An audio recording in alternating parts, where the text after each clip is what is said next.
Chapter 8. The Village.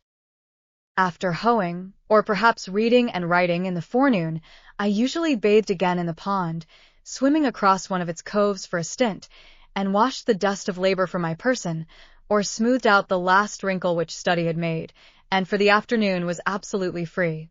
Every day or two I strolled to the village to hear some of the gossip which is incessantly going on there, circulating either from mouth to mouth, or from newspaper to newspaper, and which, taken in homeopathic doses, was really as refreshing in its way as the rustle of leaves and the peeping of frogs. As I walked in the woods to see the birds and squirrels, so I walked in the village to see the men and boys. Instead of the wind among the pines, I heard the carts rattle. In one direction from my house there was a colony of muskrats in the river meadows.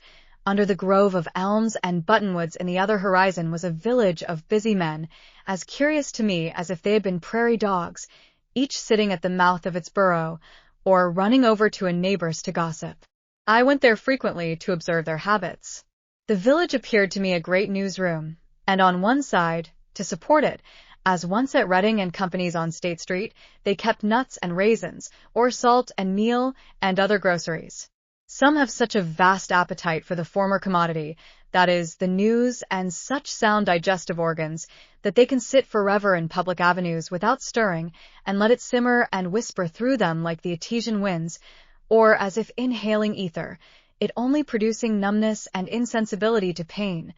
Otherwise it would often be painful to hear, without affecting the consciousness.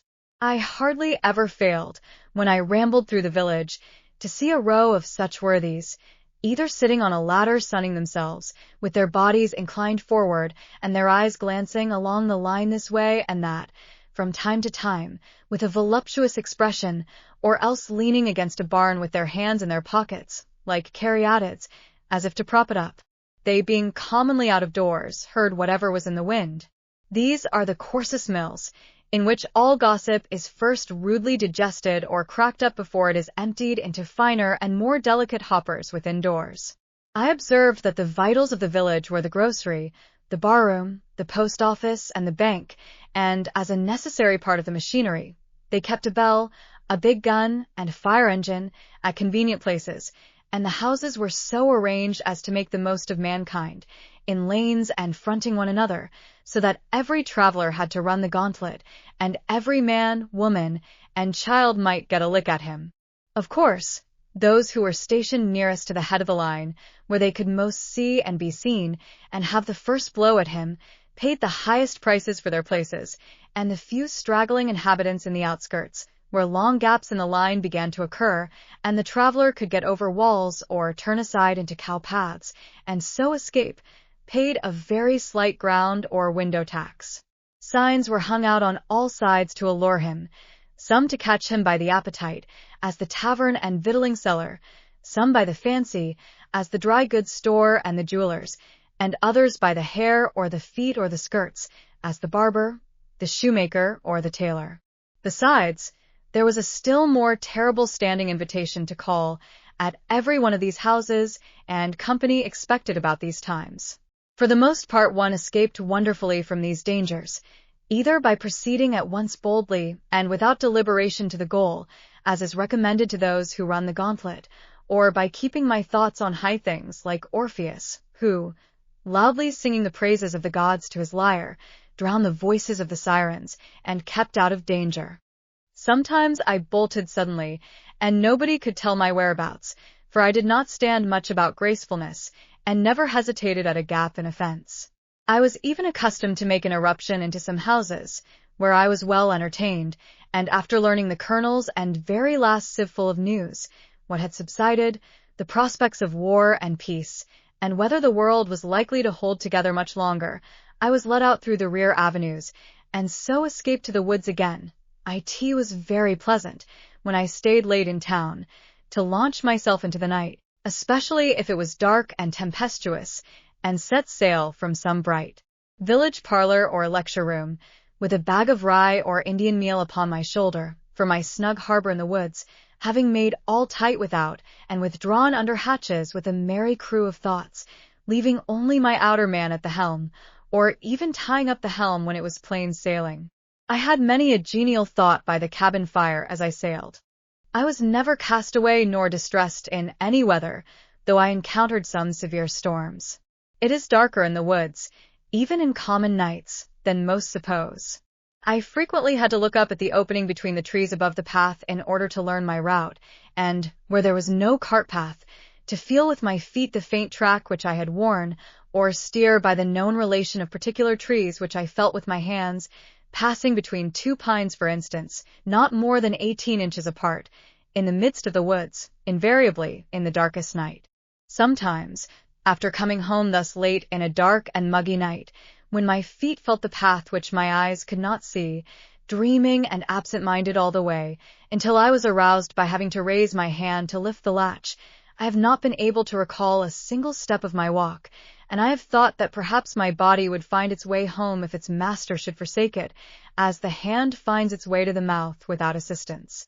Several times, when a visitor chanced to stay into evening, and it proved a dark night, I was obliged to conduct him to the cart path in the rear of the house, and then point out to him the direction he was to pursue, and in keeping which he was to be guided rather by his feet than his eyes. One very dark night, I directed thus on their way 2 young men who had been fishing in the pond. They lived about a mile off through the woods, and were quite used to the route.